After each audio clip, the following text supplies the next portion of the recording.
భారతదేశంలో జరిగినటువంటి మరొక మహా గొప్ప దివ్య ప్రసాద అద్భుతాన్ని రోము నగరం వాటికన్ అంగీకరించింది. ఇది మనకు ఒక పరమానందాన్ని కలిగించే శుభవర్తమానం ప్రియులారా. ఈ సమాచారాన్ని ప్రియులారా మే నెల 9వ తారీఖు 2025వ సంవత్సరం రోజున టిలచ్చరి ఆర్చ్ బిషప్ గారైనటువంటి జోసెఫ్ పంప్లాని కేరళ రాష్ట్రంలో ఉన్నటువంటి విలకన్నూర్ అనేటువంటి దేవాలయంలో, క్రీస్తురాజు దేవాలయంలో బహిరంగంగా ప్రకటించటం జరిగింది. ఏమిటి అద్భుతం అంటే ప్రియులకు దేవుని బిడ్డలారా, 2013వ సంవత్సరంలో నవంబర్ 15వ తారీఖున ఫాదర్ థోమస్ పట్టిక్కల్ అనేటువంటి గురువు దివ్య ప్రసాద దివ్యబలి పూజలో దివ్య ప్రసాదాన్ని పైకెత్తినప్పుడు ఆ దివ్య ప్రసాదములో యేసు ప్రభువు ముఖార విందం కనబడటం జరిగింది.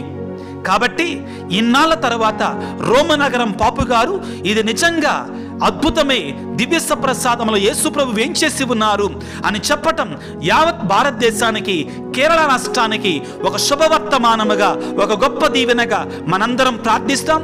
ప్రార్థించటం మాత్రమే కాదు పిల్లరా, దివ్య ప్రసాదంలో యేసు ప్రభువు నిజంగా ఏం చేసి ఉన్నారు అని విశ్వసించి ఆ దివ్య ప్రసాద ప్రభు యొక్క దీవెనలు పొందుకోవడానికి ప్రయత్నం చేద్దాం.